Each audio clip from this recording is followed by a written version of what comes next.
नमस्कार बच्चों, कैसे हैं आप सभी। स्वागत है आप सभी का एमडी क्लासेस के यूट्यूब चैनल पे। आप सभी को पता है कि रेलवे की आगामी जो भर्तियां हैं, चाहे वो एलपी टेक्नीशियन की भर्तियां हैं, चाहे आरपीएफएसआई या कांस्टेबल की भर्तियां, ये भर्तियां आने को तो हैं, लेकिन अगर हम समय को देख रहे होंगे तो कब ये भर्ती आएंगी, कितने समय में ये भर्तियां पूरी होंगी, कुछ भी कंफर्मेशन नहीं है। और अगर पिछले 5 सालों में देखा जाए तो रेलवे की तरफ से कोई भी नई भर्ती जारी नहीं करी गई है, जबकि मैक्सिमम बच्चा जो होता है वो रेलवे की ही भर्तियों की तैयारी करता है। एक तो सिलेबस उसके हिसाब से हो रहा होता है, या आरपीएफ में जो हाइट होती है वो बाकी सभी डिफेंस परीक्षाओं की तुलना में थोड़ी कम होती है, तो ज्यादातर बच्चा इस तरफ आता है। और बहुत सारे ऐसे बच्चे होते हैं जो गांव से बिलोंग कर रहे होते हैं या पीछे किसी और बैकवर्ड एरिया से बिलोंग कर रहे होते हैं, वही बच्चा रेलवे को ही चूज करता है। लेकिन सरकार इस पर बिल्कुल भी ध्यान नहीं दे रही है। छठ पूजा से पहले भी एक कैंपेन करा गया था जिसके लगभग मिलियंस में ट्वीट हुए थे, लेकिन उसके बावजूद भी किसी भी तरीके का कोई भी प्रतिक्रिया ना ही सरकार की तरफ से और ना ही किसी भी जो प्रिंट मीडिया है उनकी तरफ से देखने को मिला है। एक बार फिर से 30 नवंबर का कैंपेन है। अगर हम भी अपने जो दायित्व उससे पीछे हटते चले जाएंगे कि भाई कैंपेन चलो नहीं करते हैं, कोई खास फर्क नहीं पड़ रहा है, तो शायद यह खास फर्क पड़ेगा भी नहीं। और जो वैकेंसी अगले 2 महीने 3 महीने में आने वाली है, वो हो सकता है उसमें और भी डेट आपको आगे बढ़ते हुए देखने को मिल जाए। इसलिए आपको तो अपने हक की लड़ाई लड़नी पड़ेगी, आपको साथ आना पड़ेगा, आपको बोलना पड़ेगा और समय समय पर सरकार को याद दिलाना पड़ेगा कि रेलवे के भी बच्चे वैकेंसीज का इंतजार कर रहे हैं। अगर आप वैकेंसी जारी करेंगे, मुश्किल से 2 महीना या 3 महीने बाद आप पेपर करा लेंगे, तुरंत आप सारी चीजें करा लेंगे जैसे बिहार में हो रहा है, तो उससे शायद कोई बहुत बड़ा फायदा नहीं होने वाला, जब तक कि बच्चों को पढ़ने के लिए, बच्चों को बाकी सभी चीजें करने के लिए समय नहीं मिलेंगी, तो कहीं ना कहीं फिर से एक जाके मुश्किल आगे दिखेगी।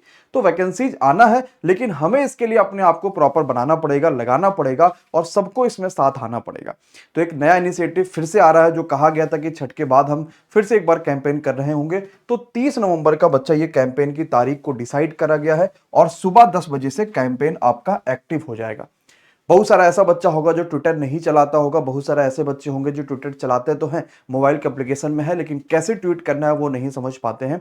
इसको लेकर आपकी यूट्यूब पर हजारों वीडियो बनी है कि हाउ टू यूज ट्विटर, इस तरीके से करके, जिसका नाम अभी एक्स पड़ चुका है। आप उसको जाके यूट्यूब पर हजारों वीडियोज है बच्चा, आप किसी भी जाके जगह पर सर्च कर सकते हैं, सब कुछ मिल जाएगा। कैसे ट्वीट करेंगे, कैसे देखेंगे, और पिछले कैंपेन की जब आप एमडी क्लासेस वीडियो देखेंगे तो आपको ये भी मिल जाएगा कि कैसे हम लोग ट्वीट कर रहे थे, किसको टैग कर रहे थे, वो सारी चीजें आपको बताई गई थी। तो हैशटैग को थोड़ा ध्यान से समझिएगा। Hashtag Modi ji railway vacancy दो, ये आपके पास हैशटैग का उपयोग करा जा रहा है। सभी जगहों पर आपके जो पहला लेटर होगा वो कैपिटल होगा, जैसे कि मोदी जी में एम कैपिटल हो गया, रेलवे में आर कैपिटल हो गया, वैकेंसी में वी है, और दो में आपके पास डी कैपिटल है। इस कैपिटल का ध्यान रखिएगा। खास करके जब कभी भी कैंपेन करे जाते हैं जिसमें मिलियंस ऑफ ट्वीट होने के चांसेस रहते हैं, तो कहीं ना कहीं मिसगाइड भी करा जाता है। इसका मतलब वैकेंसी को सिर्फ वो वैकेंसीज लिख देंगे, या दो को कुछ और लिख दिया, हिंदी में लिख दिया दो, तो आप उसमें कभी कभी होते हैं कि मिसगाइड हो जाएंगे, भाई इस वाले का टैग का यूज करना कि उस वाले का करना है। इसके लिए आप जब टेलीग्राम पे जा रहे होंगे तो वहां पर भी आपको हैशटैग मिल जाएगा। बाकी आप जब ये वीडियो देख रहे हैं, इस वीडियो के नीचे कमेंट में भी आपके पास वो हैशटैग का उपयोग करा गया है, वीडियो के टाइटल में भी उस हैशटैग का उपयोग करा गया है, जिससे आप सही हैशटैग को ही वहां पर जाके कल यानी कि 30 नवंबर को उपयोग कर पाए। सुबह 10 बजे से अपनी पढ़ाई में से थोड़ा समय निकाल के इस वाले कैंपेन में जरूर साथ आइएगा, चाहे आप रेलवे की तैयारी कर रहे हैं, चाहे एसएससी की तैयारी कर रहे हैं, या किसी और भी परीक्षा की, जिससे कम से कम ये तो हो पाए कि हम वैकेंसीज के जो लड़ाई लड़ रहे हैं उसमें कितना बच्चा साथ है और कितने बच्चे ऐसे हैं जो वाकई में भर्तियों का इंतजार कर रहा है। अपनी राय नीचे कमेंट बॉक्स में जरूर बताइएगा। बहुत बहुत धन्यवाद। Bye bye, good night, take care, thank you so much guys.